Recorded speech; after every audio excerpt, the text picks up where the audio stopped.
Donc maintenant, on va venir fixer les pattes de boutonnage rapportées sur le devant. Donc notre patte de boutonnage, on va d'abord la plier en deux au fer à repasser. Et on pourra remarquer que sur un des grands côtés, on a normalement un cran.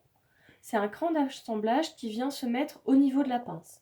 Donc là, je vais mettre ma patte endroit contre endroit du tissu contre endroit du tissu, donc milieu devant et bord de patte de boutonnage.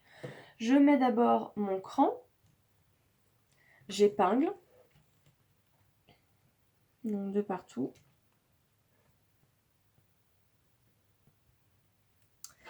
Je fais pareil sur le bas. Et là, je me rends compte que j'ai oublié de raccourcir ma longueur de patte.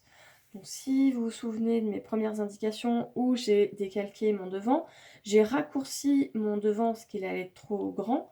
Du coup, j'ai oublié de raccourcir ma patte.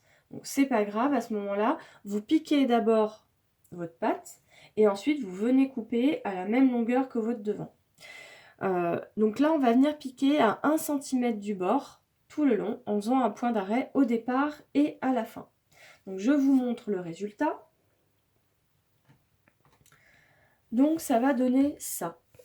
Et là maintenant, donc sur l'endroit, on a ça. Et sur l'envers, on a ça.